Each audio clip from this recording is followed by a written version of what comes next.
Hello again, everybody, and welcome to Lesson 2 of our study of Galatians. I hope that you have a Bible with you because this is a verse-by-verse study, and we're actually going to go to some passages outside of Galatians in this lesson. Also, hope you have a copy of the study guide because that will help you in, not only in having a copy of the text, but also with my annotations and notes as we go through this study together. Now, last week, in Lesson 1, we looked at the first half of Galatians chapter 1 and also did a little bit of an introduction. And in that introduction, emphasized, the greater context of this letter, and that Paul is defending the gospel, defending, the gospel against what we infer are Judaizing teachers that have come in after Paul established these churches in the province of Galatia. Now, in this defense, we're going to see that Paul is defending himself as an apostle and as a messenger of the gospel. He's going to defend the gospel message itself, and he's going to defend what I believe is likely an accusation that Paul's teaching on the freedom that we have in Christ can somehow lead to loose living. And so he will deal with those things, systematically through this letter. Now, last week in the first part of chapter 1, we saw Paul's greeting at the beginning.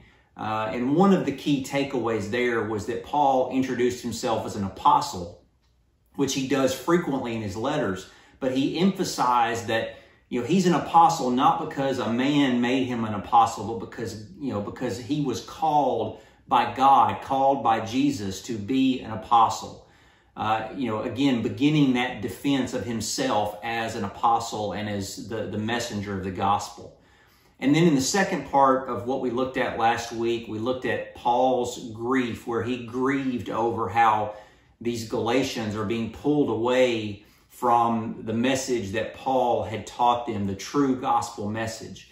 And as we ended last week in verse 10, Paul in verse 10 said, he's kind of drawing a conclusion based on his grief. He says, am I now seeking the approval of man or of God? Or am I trying to please a man? If I were still trying to please man, I would not be a servant of Christ. And so he's saying, these teachers that are trying to pull you away, I'm not trying to please them. I'm not trying to get their approval. I am trying to serve Jesus Christ. And that takes us into this week's lesson. We're going to pick up in verse 11 and hopefully cover the rest of chapter 1. And in this section, if you've got the study guide, I have labeled this Paul's Gospel Call, because Paul here is going to explain how he received the message that he passed along to these Galatian Christians as he established these churches throughout the province in his first missionary journey, as we talked about last week. And so in this explanation of his gospel call, if you look in verse 11, he uses this word for again, which he's continuing to draw conclusions based on what he's been saying before. He's explaining his grief. He's explaining his anguish that they are leaving this message that he has taught them. And he's explained, in verse 10, that I'm not trying to please a man.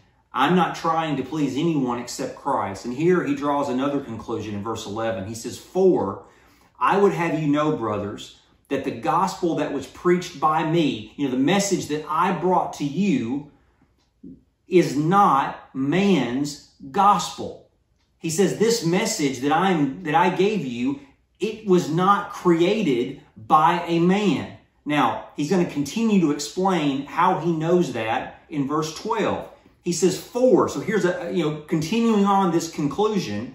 He says, for I did not receive it from any man, nor was I taught it. He says, there wasn't a man who taught me this message. I didn't receive it from a man. I wasn't taught this by anyone, but I received it through a revelation of Jesus Christ. So Paul, in explaining about this message that he received, that he passed on to the Galatians, he says it was not created by man. It was not delivered by man. And as kind of an overarching sentiment, it wasn't taught to me by anyone. He says, I received this as a direct revelation of Jesus Christ. That's how I know that it was not created by a man, because I received it directly from Jesus. Now, I want you to think back to the Gospel of John. And in John's Gospel, specifically in chapters 14, 15, and 16, Jesus is in the upper room with those 12 men who are his disciples, who are going to be his apostles, minus Judas. And he talks to them in the upper room about a number of things. And one of the things that he emphasizes in those chapters is that, he is sending the Holy Spirit to be with them. And if you look in John 14, specifically in verses 25 and 26, one of the things that he says to these apostles that the Spirit is going to do for them is this. Look at verse 25 of John chapter 14. He says, these things I have spoken to you while I am still with you. Jesus emphasizing, I'm here with you now, but I am going to be leaving. He says, but the Helper, the Holy Spirit, whom the Father will send in my name, he will, listen to this, he will teach you all things and bring to your remembrance all that I have said to you. So the apostles, those 12 men minus Judas who betrayed him, but those men were promised by Jesus in the upper room that they were going, they had already been taught by Jesus, but that they were going to have, miraculously from the Holy Spirit, that the Holy Spirit was going to bring to their remembrance everything that Jesus had taught. And so, again, they were going to receive the gospel message directly from the source, from Jesus. And what Paul is saying here is that, even though he came in later, his calling came later, that just like those original apostles that were called by Jesus, he says, I also received my revelation of the gospel directly from Jesus. And again, that's the only way that he would be able to claim that he knew that this message was not created by a man. Now, if you look in verse 13, he continues with this, multiple layers of conclusion. He says, for you have heard of my former life in Judaism, how I persecuted the church of God violently and tried to destroy it. And I was advancing in Judaism beyond many of my own age among my people. So extremely zealous was I for the traditions of my fathers.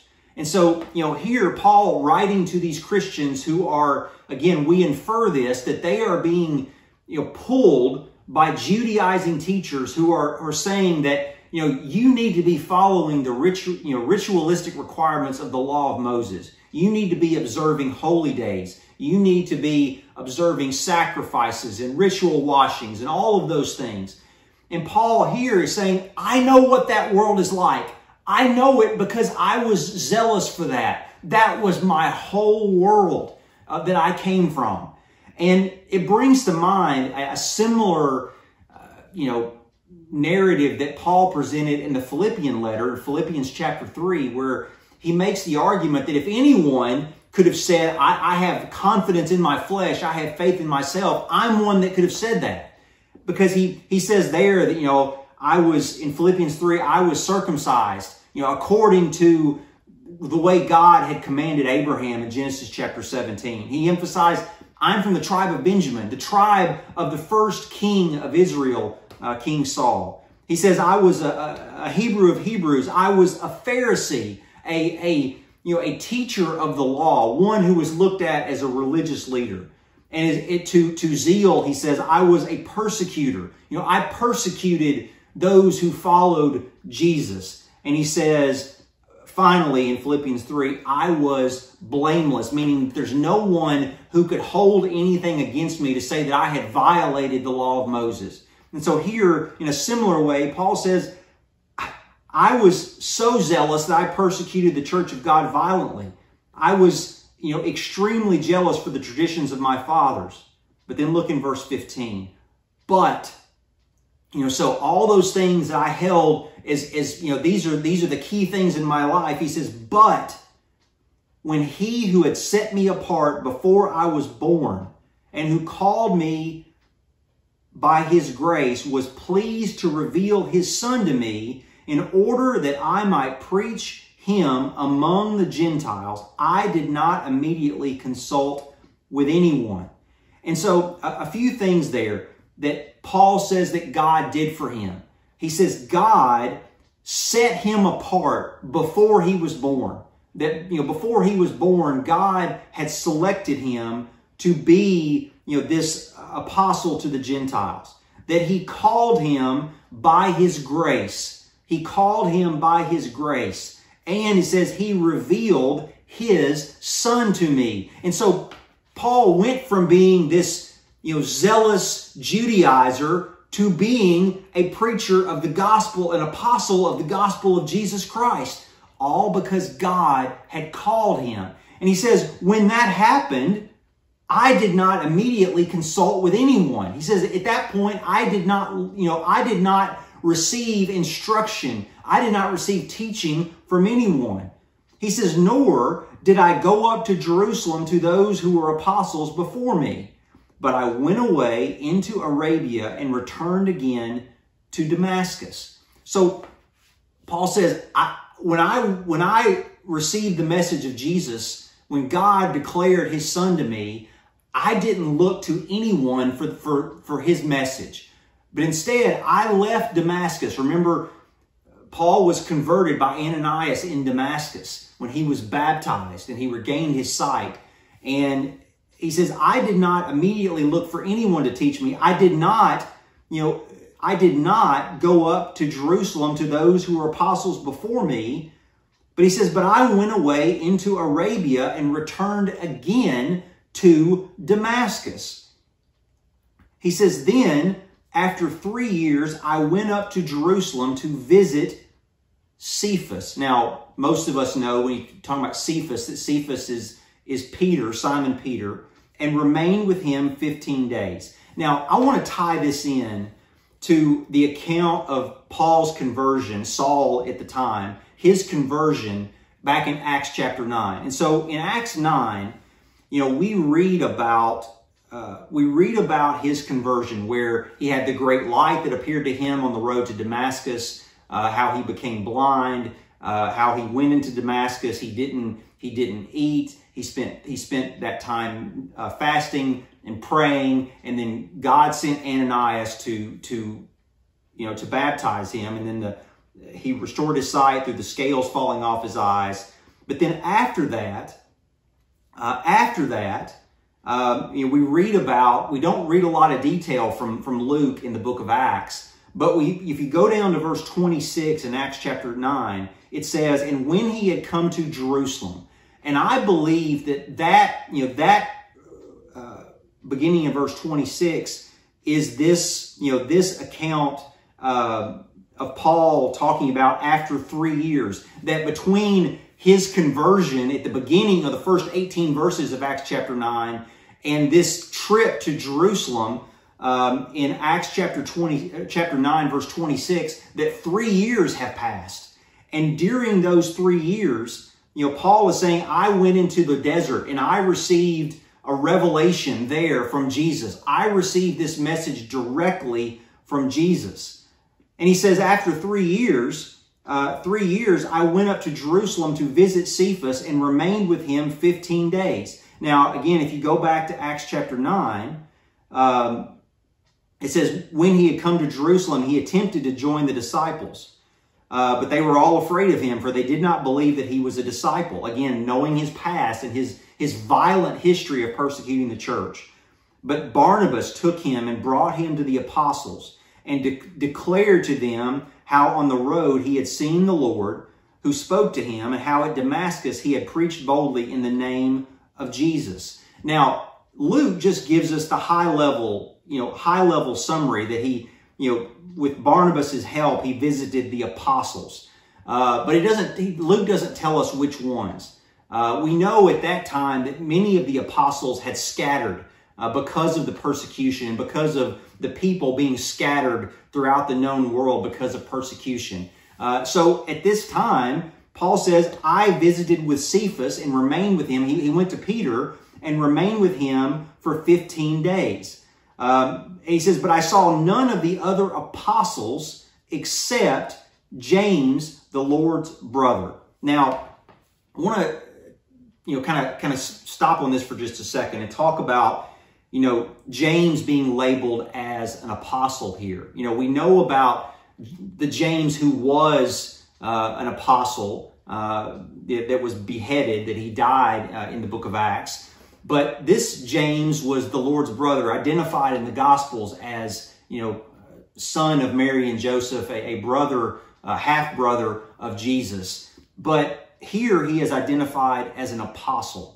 And that word, I've talked about this before, talked about it last week, that word, apostolos, that is translated or transliterated as apostle in our New Testaments, is simply means a messenger or one who was sent on behalf of another. Now, we don't have any evidence in Scripture that James, the brother of Jesus, that most likely the one who authored the letter that we know of as James, but we don't have any evidence in Scripture that James was appointed to be an apostle by Jesus, like the original 12, and then through the other apostles in the upper room after Jesus had ascended when they selected Matthias, or Paul on the road to Damascus. We don't have any evidence that James was selected as an apostle in that way.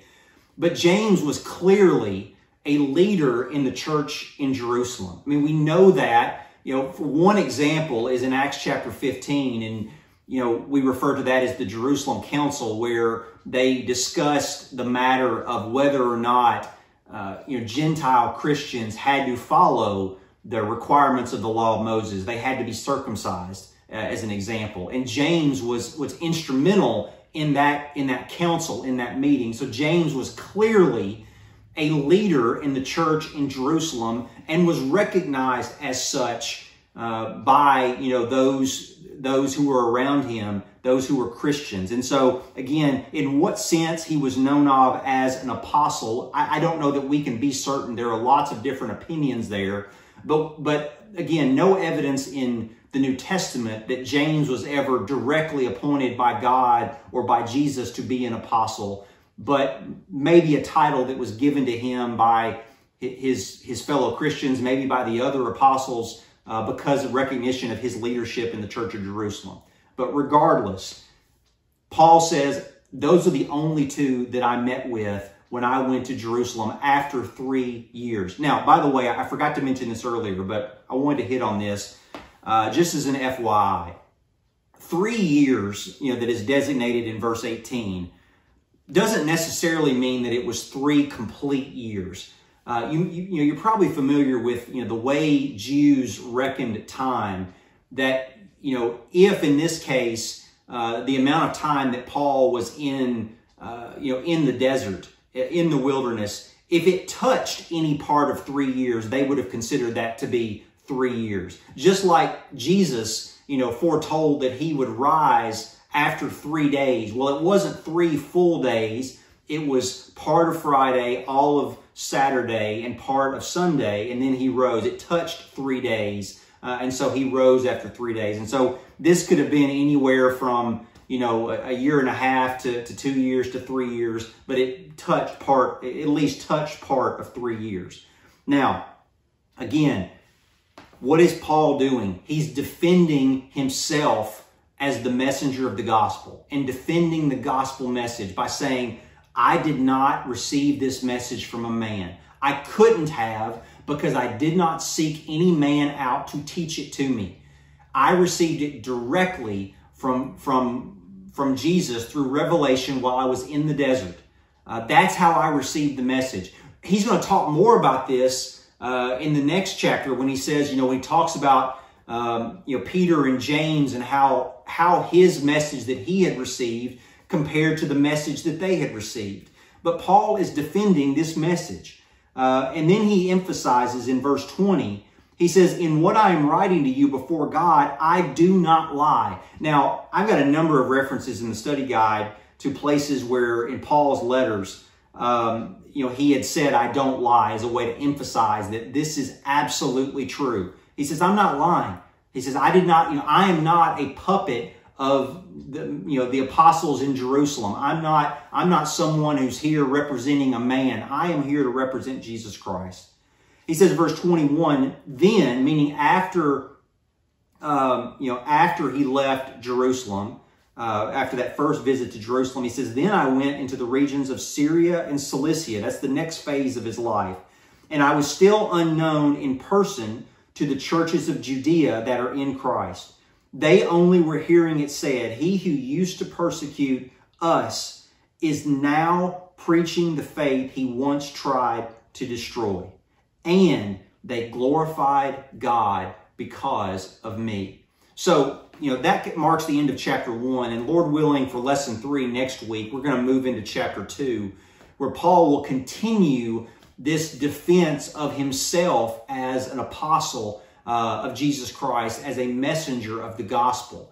And, Paul here is emphasizing that this message that you received, it has to be the true gospel, because it came directly from the source. It came directly from Jesus. It has not been modified by any man. It wasn't taught by any man, but it came directly from Jesus Christ. Just as I was called to be an apostle to the Gentiles directly by God.